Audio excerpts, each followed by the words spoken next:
नमस्कार शेतकरी बंधूंनो, मी प्रवीण पवार, सुखकर्ता कृषी विकास केंद्र कोळगाव, तालुका हातगाव, जिल्हा नांदेड. माझा मोबाईल नंबर 99 22 14 24 75. शेतकरी बंधूंनो, आज दिनांक 20 मे 2026. शेतकरी बंधूंनो, आज आपण जो व्हिडिओमध्ये विषय घेतला आहे ते हळद लागवड करते वेळेस जे आपण बरेच शेतकरी चुका करतात, त्या चुका करू नये. म्हणजे हळद लागवडीची जी पद्धत आहे ते योग्य पद्धतीने लागवड करणे आणि योग्य पद्धतीने खताचं नियोजन सुद्धा करणे, या संदर्भामध्ये आपण थोडक्यामध्ये चर्चा करणार आहोत. बरेच भागामध्ये आपण जेव्हा प्लॉट व्हिजिटला फिरतो त्या बऱ्याच शेतकऱ्याच्या आपल्या त्यावेळेस लक्षात येते की शेतकऱ्याने हळदीची लागवड करण्याची पद्धत जी आहे ती अतिशय चुकीची होती. खतं देण्याची पद्धत सुद्धा अतिशय चुकीची होती. म्हणून त्यांचा त्या उत्पादनावर जो खर्च आहे, म्हणजे पिकावर जो होणारा खर्च आहे तो खूप मोठ्या प्रमाणात झाला आणि उत्पादनात खूप मोठ्या प्रमाणामध्ये घट झाली. तर शेतकरी बंधूंनो, अशा चुका होऊ नये. एकदम शास्त्रीय पद्धतीनं आणि दर्जेदार अशा पद्धतीने आपल्याला हळदीची लागवड करणं आणि खताचा बेसल डोस देणं गरजेचं आहे. शेतकरी बंधूंनो, आता तुम्हाला सगळं सविस्तर बघू शकता. हे जे तुम्हाला बघू शकता, आता हे पेरणी जे आहे ते मशीनच्या द्वारे आपण करतो. आता हे जे बेडचं जे अंतर आहे शेतकरी बंधूंनो, बऱ्याच भागामध्ये शेतकरी फक्त 3.5-4 फुटाचे बेड घेण्याचा प्रयत्न करतात. पण शेतकरी बंधूंनो, तुम्हाला जर चांगलं उत्पादन घ्यायचं असेल, दर्जेदार जर उत्पादन घ्यायचं असेल आणि आपल्याला चांगल्या उत्पादन घेण्यासाठी त्याचं जे अंतर आहे ते शास्त्रीयदृष्ट्या, जो आमचा अनुभव आहे या पिकाविषयी, कमीत कमी 4.5 फुटाचं अंतर घेणं गरजेचं आहे आणि जास्तीत जास्त 5 फूट अंतर घेणं गरजेचं आहे. 4.5 फुटापेक्षा जर तुम्ही अंतर जर घेतलं तर हा जो वरचा गादी वापा आहे शेतकरी बंधूंनो, हा गादी वापा तुम्हाला जेवढा हवं तेवढं डिस्टन्स व्यवस्थित मेंटेन होत नाही. हा वरचा जो गादी वापा आहे ते शेतकरी बंधूंनो 2 फुटाचा गादी वापा तयार होणं गरजेचं आहे. याच्यापेक्षा कमी गादी वापा म्हणजे तुमचा भविष्यामध्ये कंद उघडे पडणे किंवा दुसरे बरेच काही प्रॉब्लेम याच्यामधून क्रिएट होतात.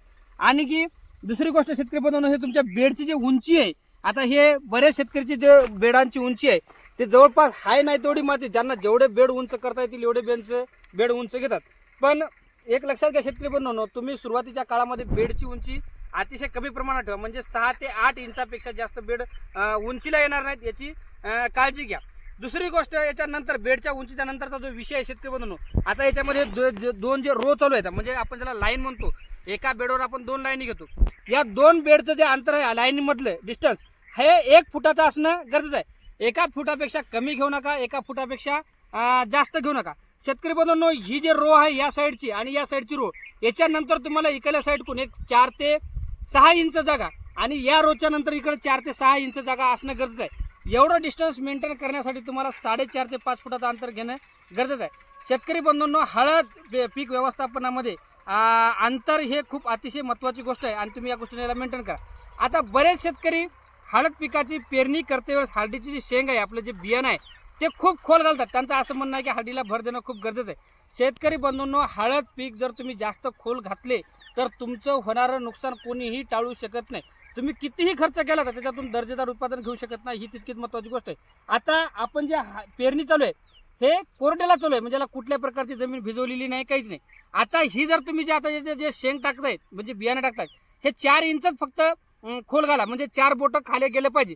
जेव्हा पाणी पडेल तेव्हा हे माती पाण्यानं अनेक फुगून आणि त्याच्यावर 2 बोट उंच शेंग होईल, म्हणजे जवळपास आपली 5 इंचावर 4 इंचावर शेंग जमिनीमध्ये जाईल. जर तुमच्याकडे जमीन ओली झाली असेल, म्हणजे पाऊस जर पडला असेल तर बरोबर फक्त तुम्ही 4च बोट त्याच्यावर माती चढवा, म्हणजे पुन्हा 4 ते 5 बोटं माती चढवा, म्हणजे पुन्हा माती फुगणार नाही. आणि आता तुम्ही जास्त खोल घालू नका.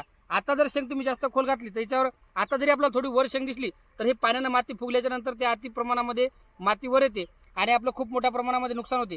हळद खोल जाऊ नये याच्यावर तुम्ही खूप लक्ष देणं गरजेचं आहे. आता बरेच शेतकरी हळद खोल जाऊ नये म्हणल्यानं एकदम वरच्या थरामध्ये लागवड करण्याचा प्रयत्न करतील. असंही करू नका शेतकरी बंधूंनो. हळद पिकाला एक व्यवस्थित त्याच्या कंदावर माती असणं गरजेचं आहे. म्हणजे 4 इंचाचा वर पेक्षा जर माती तुम्ही जर कंदावर कमी चढवली तर तुमची जर गट्टूची साईज आहे, ज्याला आपण बंडा म्हणतो, त्याच्यावर आपल्याला भरपूर प्रमाणामध्ये पुन्हा शेंगा लागण्यासाठी किंवा फुटवे येण्यासाठी जे स्पेस लागते हे व्यवस्थित तयार होणार नाही. म्हणून तुम्हाला व्यवस्थित माती सुद्धा 4 इंच वर माती असणं गरजेचं आहे. आता एक लक्षात घ्या, या बेडची उंची 6 ते 8 इंच, या 2 रो मधलं अंतर 1 फूट, या रोच्या इकडे 6 इंच आणि या रोच्या इकडे 6 इंच असं एवढं डिस्टन्स घेणं गरजेचं आहे. या दोन्ही बेडचं अंतर 4.5 ते 5 फूट घ्या. वरचा बेडची गादी 2 फूट असणं गरजेचं आहे. आणि हळदीची शेंग 4 इंचापेक्षा जास्त खोल 5 इंचापेक्षा जाणार नाही, याची तुम्ही काळजी घ्या. आता शेतकरी बांधवांनो, बरेच शेतकरी काय करतात, जेव्हा बेसल डोस म्हणजे लागवड करते वेळेस बेसल डोस शेतकरी टाकत नाही. अतिशय चुकीची पद्धत आहे शेतकरी बांधवांनो. बेसल डोस हा हळद पेरणी सोबत टाकणं गरजेचं आहे. आपण जो बेसल डोसचा आता व्हिडिओ दिलेला आहे तो व्हिडिओमध्ये तुम्ही बघा, जे आपण निविष्ठा सांगितलेल्या आहेत त्याच निविष्ठा घ्या, कुठल्याही प्रकारचे फेलपालट करू नका. आपल्या बेसल डोसमध्ये आपण युरियाचा वापर बिलकुल करत नाही. आपल्या हळद व्यवस्थापनामध्ये युरिया खताचा वापर 0 असतो. आपल्याला चांगलं उत्पादन घ्यायचं असलं तर हळदीमध्ये युरिया वापरू नका. आमचा असा वैयक्तिक अनुभव आहे. दुसरी गोष्ट, आपण जो बेसल डोस दिला तो व्यवस्थित तुमचा माती आडा होणं गरजेचं आहे. बरेच शेतकरी मशीननं खत पडत नाहीत किंवा टाकायचा कंटाळा करतात आणि आधीच खत फेकून देतात. आता याच्यामध्ये आपण जे खताचं व्यवस्थापन केलं, लागवडीच्या अगोदर याला एकरी 2 दाणेदारचे पोते फेकलेले आहेत आणि तसं असं मशीनद्वारे आपण याची पेरणी चालू आहे. तुम्हाला आता हे पेरणी यंत्राची थोडीशी मी माहिती देतो. तुमच्या भागामध्ये जर असं पेरणी यंत्र जर असेल तर तुम्ही पेरणी करून घ्या. ज्या शेतकऱ्याकडे अशा यंत्रणा नसेल त्या शेतकऱ्यांनी अशा चांगल्या त्या पद्धतीने बेड मारा आणि त्याच्यावर आता याच्यावर काय करायचं, आपल्या जे सोयाबीनमधले ज्याला कोणी डवरे किंवा कोळपे म्हणतात त्याचं बरोबर डिस्टन्स 1 फूट आहे. ते शेतकरी बंधूंनो, ज्याच्याकडं अशी मशीन असेल त्याने डवऱ्याच्या सहाय्यानं 2 अशा याच्यावर रेगा मारून त्या रेगाच्या मागं त्याला 2 मोगे किंवा सरती ज्याला म्हणतो आपण त्याच्या मागं 2 सरके बांधून खत जे आहे आपला बेसल डोस तो माती आड करून घेणं गरजेचं आहे. तुम्ही वर खतं टाकायचा बिलकुल प्रयत्न करू नका. खतं माती आड जाण्याचा कसे जातील याच्यावर प्रयत्न करा. जास्त खोले जाणार नाहीत आणि जास्त वर राहणार नाही याची काळजी घ्या. पाऊस जर आता जे पाऊस पडतो मे महिन्यात, जून महिन्यामध्ये अतिशय धुवाधार पाऊस पडत असतो, अवकाळी पाऊस येतात आणि आपलं खताचं खूप मोठ्या प्रमाणामध्ये वाहून जाणं, पाझरून जमिनीत जाणं या प्रमाणात नुकसान होते.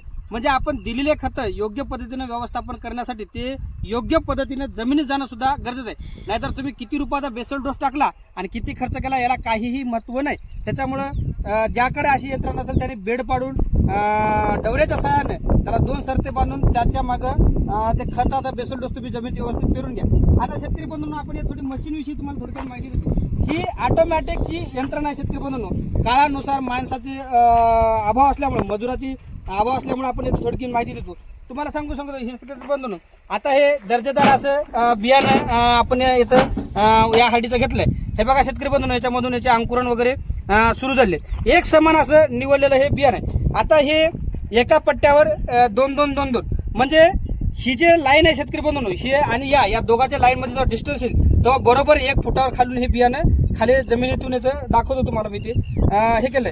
आता हे याच्यातून हे असे बरोबर शेंगा इथून जाऊन या याच्यातून रो मधून इथं खाली येतात. याच्या पुढे बघा तुम्ही शेतकरी बंधूंनो, एवढ्या कोरड्याला सुद्धा असं तुम्ही काही नाही. याच्यामध्ये बेसल डोस आपण जो बेसल डोस सांगलेला आहे तो बेसल डोस असा व्यवस्थित भरून याच्यामध्ये सर्व प्रकारचे घटक घेऊन असा याच्यातून पेरणी जाते. आता तुम्हाला खाली येणारं याचं अंतर सांगतो. हे बघा, या 2 जे रो आहेत, हे बघा तुम्हाला बियाण्याचे 2 रो जे आहेत, 1 फुटाचं अंतर बरोबर त्याच्यामध्ये आलेलं आहे. आणि हे बघा इकडलं हे मागलं जे डिस्टन्स आहे, जे पट्टी आपण जी तुम्हाला सांगितली रुंदीची, त्याच्यासाठी हे अशा पद्धतीनं प्रेसिंग होण्याचं काम याच्यामध्ये चालू आहे. शेतकरी बंधूंनो, एक लक्षात घ्या, आपण जो बेसल डोस टाकलेला सांगलेला आहे त्याच्यामध्ये लिंबोळी पेंटचा तुम्ही वापर नाही जरी केला तरी चालेल. कारण आम्ही जे आमच्या पद्धतीनं जे आमचा जो अनुभव आहे, आम्ही आतापर्यंत हळद पिकावर जेवढे प्रॅक्टिसेस केले आहेत त्यामध्ये आपण लिंबोळी पेंटचा तेवढा जास्त काय वापर सांगत नाही. आणि आपण आताचा जो बेसल डोस सांगलेला आहे त्याच्यामध्ये लिंबोळी नाही जरी घेतला तरी चालेल. पण कोणाला जर शेतकऱ्याला घ्यायचं असेल तर लिंबोळी आणि दाणेदार तुम्ही विस्कटून बाकीचे खते तुम्ही बेडमध्ये कसे जातील याचा तुम्ही वापर करू शकता. शेतकरी बंधूंनो, आणखी एक गोष्ट लक्षात घ्या, सगळ्यात महत्त्वाची, हळद लागवड करते वेळेस तुम्ही 2 बेडमधला अंतर, 2 सरीमधला अंतर आणि बियाण्याची खोली आणि बेसल डोस या सगळ्या गोष्टीला प्रथम प्राधान्य द्या. ह्या जर गोष्टी तुम्ही प्रॉपर जर पाळल्या तर तुमच्या आजच उत्पन्नामध्ये 20 ते 25% वाढ होईल. आणि जर याच्यामध्ये तुम्ही चुका केल्या किंवा तुमच्या मनानं जर काही गोष्टी केल्या किंवा चुकीच्या पद्धतीने जर केला तर 20 ते 25% याच्यामध्ये घट होऊ शकते. तुम्हाला जर या मशीनीनं कुठं पेरणी करायची असेल तर आपण एकदा जे मशीन मालक आहेत त्यांचा थोडासा परिचय आणि नंबर घेऊया. सर, आपलं नाव सांगा एकदा. माझं नाव नवनाथ दिलीपराव पवार, राहणार कोळगाव, तालुका हातगाव, जिल्हा नांदेड. आणि आपला मोबाईल नंबर सांगा. Mobile number 86 050 22 762. शेतकरी बंधूंनो, तुम्हाला जर कोणाला पेरणी करून घ्यायची असेल तर तुम्ही या मशीननं करू शकता. तुमच्या भागात एखादं विकसित यंत्र असेल तर त्यानं करू शकता. बऱ्याच पेरणी यंत्राचे जे चालक असतात त्यांना हळद बियाणं किती खोल चाललं, किती रुंद चाललं की नाही बरोबर याचा अभ्यास नसतो. चांगल्या ज्या शेतकऱ्याला अनुभव असेल अशाच याच्याकडून तुम्ही पेरणी करून घ्या, नाहीतर वर्षभर तुमचा फक्त खर्च होईल, उत्पादन होणार नाही. एक लक्षात घ्या, या वर्षी निविष्ठेचा खूप रेट वाढलेले आहेत. म्हणजे जवळपास आता जर बाजारपेठेत तुम्ही गेले तर प्रत्येक निविष्ठेचे तुम्हाला दर वाढलेले दिसतील. आणि त्याच्यामध्ये जर तुम्ही चुकीच्या पद्धतीने हळद व्यवस्थापन केलं तर तुमचा खर्च गगनाला जाईल आणि उत्पादन कमी होईल. पण तुम्ही जर व्यवस्थित पद्धतीने सगळ्या टप्प्याटप्प्यानं जसं आपण व्हिडिओ करू त्या पद्धतीने जर नियोजन केलं तर तुमचा खर्चही व्यवस्थित मेंटेन राहील आणि उत्पादनही तुमचं वाढ झाल्याशिवाय राहणार नाही. त्यासाठी आपण वेळोवेळी व्हिडिओ करून तुम्हाला मार्गदर्शन करण्याचा प्रयत्न करू. धन्यवाद.